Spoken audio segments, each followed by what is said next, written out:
Well, hello and welcome, especially my Disney fans. Have I got a very cool video. Today we are going to do a little reminiscing. We're going to talk about the good old days, all right, when Disney had something called a FASTPASS. See, this is the benefit of being old like me. I grew up and I raised my kids when Disney was really big back then. FastPass began about 1990 is when they implemented it, and it was amazing.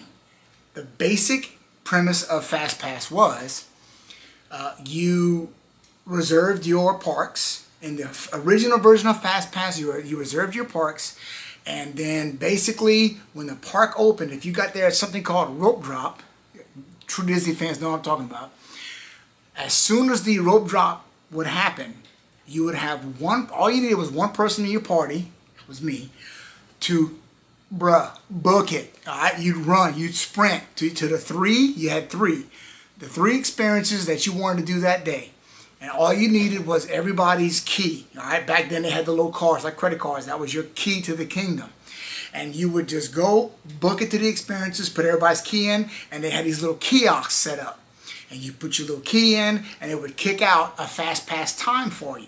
All right, and it would be like a block of about an hour that you had to come back. So if you, let's say hypothetically, you sprinted there at 8 a.m., you put your card in, it might say come back at 11 a.m., okay?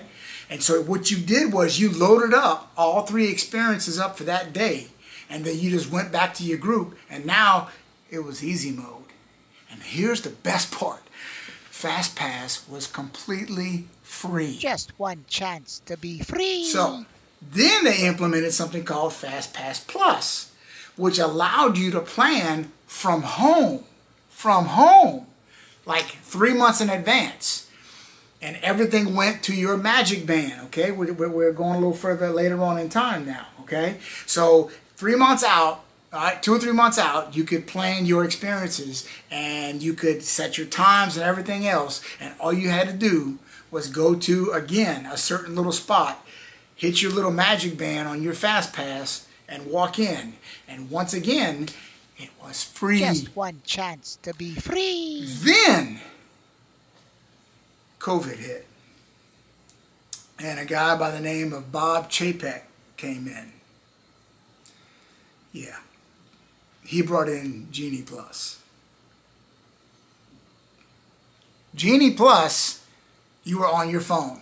All of my younger subscribers are going to know what I'm talking about.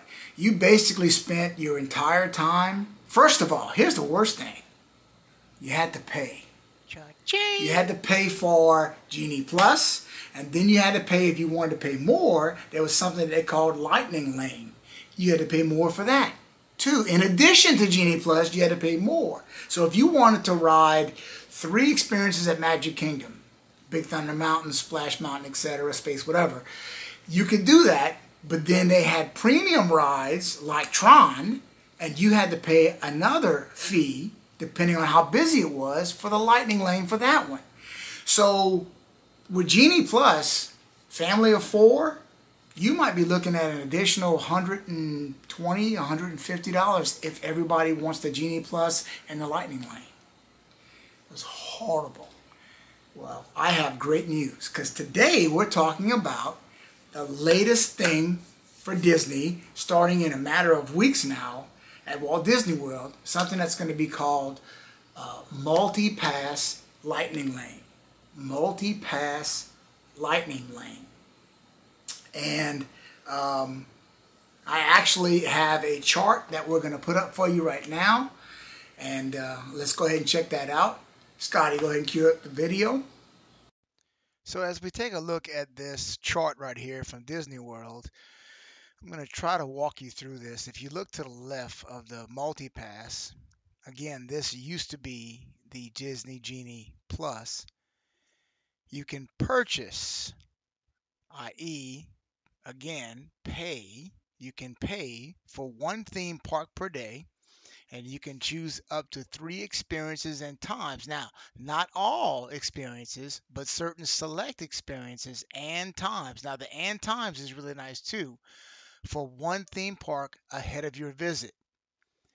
After using your first selection, you can go to the My Disney Experience app, and this will allow you to get a fourth experience. Now, if you look over to the right for the single pass, you can purchase up to 2 of these per day in advance for the really, really nice rides, the nice attractions such as Guardians of the Galaxy, Tron, and so on. Again, if you look at the bottom right here, you can see as long as you stay at a Disney Resort hotel or other select hotels, you can do this up to 7 days in advance for your entire stay. Everybody else, 3 days. So you get an advantage of 7 days. Now that's nowhere near as nice as it used to be back in the day when you had like 30, 60, or even 90 days for the old FastPass. But I guess this is an improvement. So that's basically how the new system is going to work. But again, you will pay. And if you're talking about paying multipass and then paying single pass for those really nice rides, I mean, you're looking at, so if you got a family of, 4, 5, or 6 people, and everybody wants to ride the really nice, everybody wants to ride Tron or Guardians of the Galaxy, in addition to the multipass, I mean, you're going to be looking at forking out possibly hundreds of dollars in addition to your already ticket prices, which is once again why I missed the Fast Pass. So, us Disney planners in advance are back to being somewhat excited again, because now, we have a little bit of 7 days if you stay on site now to plan. Of course, unfortunately, you still got to pay. Okay, that's not good, but I don't think that's going away because Disney's probably making a fortune with that. Because myself and Austin Kesheson, a buddy of mine, we'll pay. We'll pay. It's a shame, and so will some other friends I have. So, but anyway, I do think it's a step in the right direction, and I am excited for it. I'm going to wrap this video up with that. Thank you very much, and hope to see y'all guys soon at Disney.